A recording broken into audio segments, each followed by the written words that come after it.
안녕하세요. 요즘 100세 시대라고 하죠. 그래서 기대 수명도 길어지고 100세 넘기는 사람들이 계속 늘어나고 있습니다.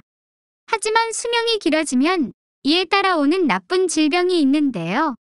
오늘은 그 질병 중 본인은 물론이고 가족과 여러 사람에게 피해를 주는 인지기능 저하와 그를 예방하기 위한 식습관 및 생활습관 개선에 대해 알아보려고 합니다. 인지기능 저하는 우리 모두가 두려워하는 질환이죠.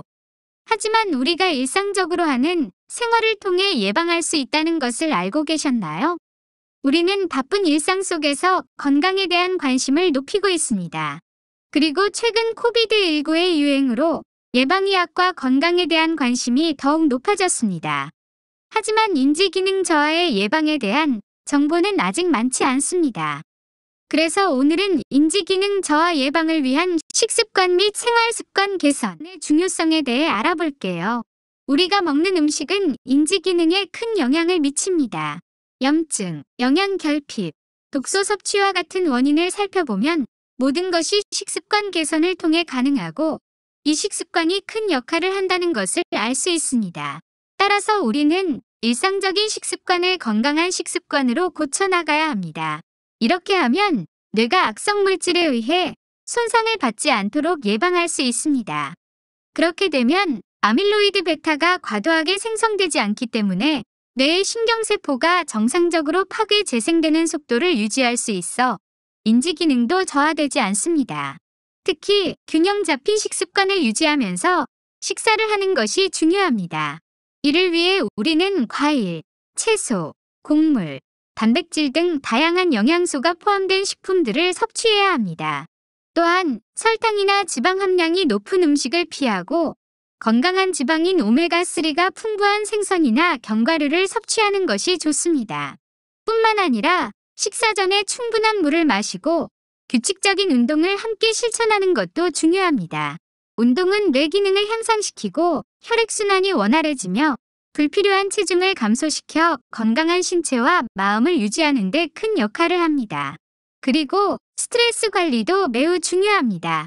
스트레스는 뇌를 손상시키는 주요 요인 중 하나입니다. 일반적으로 성인은 하루 7에서 8시간의 수면이 필요하며 수면 질도 매우 중요합니다. 따라서 충분한 수면을 취하고 스트레스를 줄이기 위해 휴식을 취하는 것이 뇌 건강에 중요합니다. 아울러 뇌 건강을 유지하기 위해서는 적극적인 사고와 활동적인 생활도 중요합니다. 뇌는 적극적으로 사용해야만 건강하게 유지됩니다. 일상생활에서 뇌를 적극적으로 사용하는 방법으로는 독서, 게임, 수학 문제 풀이, 예술활동, 새로운 스킬 습득 등이 있습니다.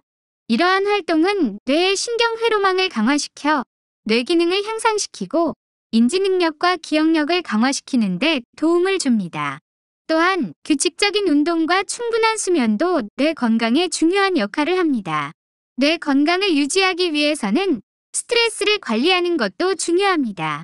스트레스는 뇌의 기능을 저하시키고 인지능력과 기억력을 감소시킬 수 있습니다. 스트레스를 완전히 피하는 것은 불가능하지만 스트레스를 효과적으로 관리하는 방법으로는 명상, 요가, 태극권 등의 심신조화를 위한 활동과 건강한 식습관, 충분한 휴식 등이 있습니다. 마지막으로 뇌 건강을 유지하기 위해서는 사회적 연결을 유지하는 것도 중요합니다. 가족, 친구, 동료와 교류를 하고 활동을 함으로써 인간관계를 형성하고 이 관계를 유지 관리하는 것은 뇌 건강에 큰 영향을 끼칩니다. 따라서 사회적 연결도를 유지하고 심리적 안녕을 유지하는 것도 뇌 건강을 지속적으로 유지하기 위한 중요한 요소 중 하나입니다. 이러한 방법들을 통해 우리는 뇌 건강을 유지할 수 있으며 좋은 인지기능과 삶의 질을 유지할 수 있습니다. 이렇게 인지기능 저하를 예방하는 방법을 알려드린 깜미가 힘을 낼 수 있게 구독을 해주시고 알림 설정을 하시면 깜미가 동영상을 올릴 때 그 누구보다 빨리 보실 수 있으세요. 그리고 좋아요는 사랑이에요. 시청자 여러분 사랑해요. 고맙습니다.